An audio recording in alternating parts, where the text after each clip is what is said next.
你知道在 Minecraft 1.21.11中怎麼打造出最強的長矛武器嗎？這把武器可以在一瞬間連續打出高額傷害，甚至秒掉多個堅守者都不是問題。那樣這把武器為什麼可以打出這麼高的傷害？它究竟有着什麼樣的特殊玩法以及附魔呢？在這個影片中，我將告訴你如何制造這把武器、長矛的專屬附魔介紹，以及他們在戰鬥中的特殊攻擊方式。首先，長矛是一個長距離近戰武器，它是一把近戰武器，但它的攻擊距離遠得離譜，比劍、斧頭甚至重錘都還要遠。長矛攻擊距離分別是4.5格，而其他近戰武器都是3格，差距還是蠻明顯的。不過呢，它也有一個缺點，也就是最小攻擊距離2格，敵人一旦靠近你，你就完全打不到他。所以長矛的定位不是貼臉打，而是前後走位加衝鋒攻擊。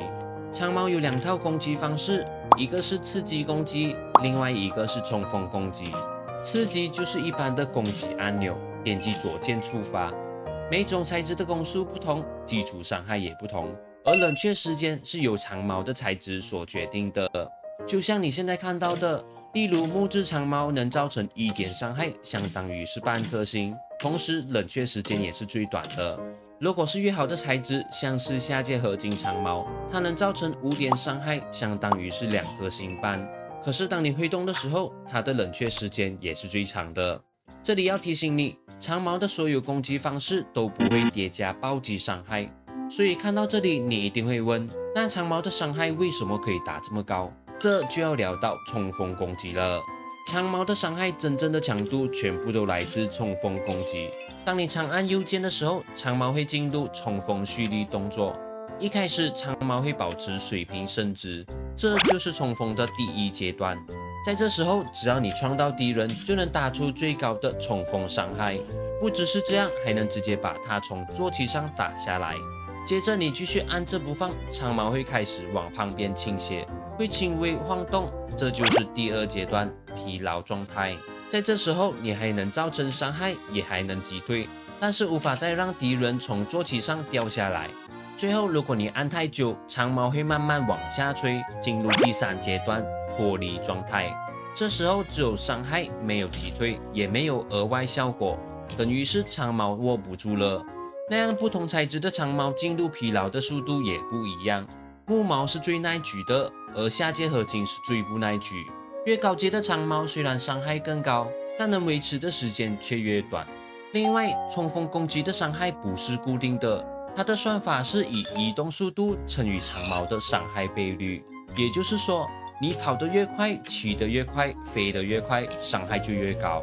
每種材質的長矛都有不同的傷害倍率。像是木矛和金矛造成的傷害倍率是 0.7， 石矛和銅矛是 0.82， 鐵矛是 0.95， 鑽石矛呢是 1.075， 最好的下界合金矛是 1.2 倍。現在舉個例子，當我拿着下界合金長矛開始加速奔跑跳躍時，打中敵人後，它能造成 10.8 的傷害，相當於是5顆星多一點。如果是騎着駱駝手持下界合金長矛進行衝刺並攻擊時，它能造成56點傷害，相當於是28顆星。當然，每次在攻擊時都要抓準時機，不然它的傷害會變低。再來是騎着馬，這匹馬的速度不是最高的，但如果是以平均值去算，每匹馬也能打出10點傷害，相當於是5顆星。下一個是鞘翅焰火加速。如果是以每秒移動格數為 34.5， 速度拉滿後，它能造成42點傷害，相當於是21顆星。所以長矛材質越好，衝刺傷害加成越高，速度越快，傷害就越高。還有一點要注意，在Java版中，衝鋒攻擊是不會受到虛弱和力量狀態效果給影響的。接下來我們看長矛到底要怎麼獲得到。長矛一共有7種材質，分別是木、金、石、銅、鐵、鑽石和下界合金。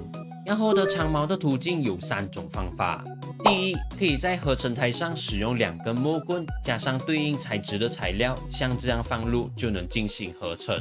第二，你可以在寶箱裡找到它，就像是石矛有幾率在海底廢墟的寶箱裡開到，銅矛能在村莊武器匠小屋裡開刀，鐵矛則是在村莊武器匠小屋或埋藏寶藏裡都有幾率開出。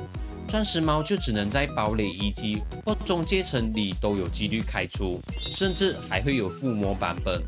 如果是下階合金矛，只能使用鑽石矛加上下階合金升級模板，下階合金釘在鍛造台裡打造出來。第3是戰利品掉落。除了以上的方法，你能通過擊殺手持長矛的怪物，有幾率獲取長矛。在新版本中，僵屍、屍殼都有概率刷出鐵矛。朱布林和僵屍族人則有概率手持金矛，掉落的概率是8.5%到11.5%。另外，朱布林會把金矛視為首選武器了。接下來呢，再來聊一下長矛的附魔。長矛的附魔在遊戲中只有增加一本新的附魔書，那就是途徑。這是只有長矛能使用的專屬附魔。要獲得它，你能在附魔台上附魔到，或者和图書管理員進行交易。這裡要記住，途徑呢只會影響刺擊的傷害，而它的效果非常簡單，就是讓你在刺擊時獲得一個向前衝的速度。換句話說，途徑可以讓你迅速貼近敵人，或者在刺擊時迅速跳開，就像自動位移一樣。途徑的附魔等級最高是3級，每級增加的效果是向前速度。如果途徑只有1級，在向前加速跳躍下，我們可以前進9格。2級途徑的話，可以跳躍11格。3級如果我們加速跳躍，可以跳到16格。測試結果可能會有些不同，你可以自行打開遊戲中進行測試看看。不過途徑有幾個限制，你必須滿足以下條件才能觸發：當玩家不在水中、不在滑翔狀態、不在起程狀態，G2值必須大於60才能觸發途徑的附魔效果。當途徑發動時，會額外消耗1點耐久度，和依據途徑的等級來消耗飽和度。途徑的等級最高可以到達3級，所以使用3級的途徑時就會消耗3點飽和度，以此類推。那麼途徑到底有什麼用呢？途徑最重要的用途不是傷害，而是機動性。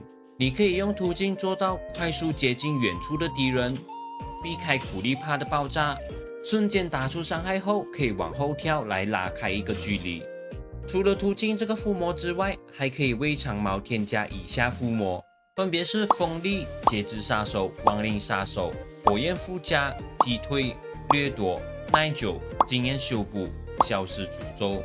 當然，鋒利、節制殺手、亡靈殺手這3個附魔是相互衝突的，只能選一個。我這裡肯定推薦你選擇鋒利，因為它的打擊面較廣。但是呢，鋒利、亡靈殺手等附魔追加的傷害，只能通過刺激來打出來，對於衝鋒攻擊是沒有效果的。這裡提醒你一下。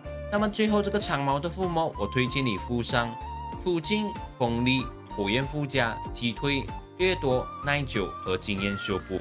如果你單單是想要以其他的近戰武器去攻擊對方，方便你調整位置，那長矛的附魔我推薦你附上途徑、鋒利、擊退、耐久和經驗修補。至於火焰附加，就看你自己要不要添加進去。因為我實測下來，這火焰很容易燒到自己，就看你怎麼去調整啦。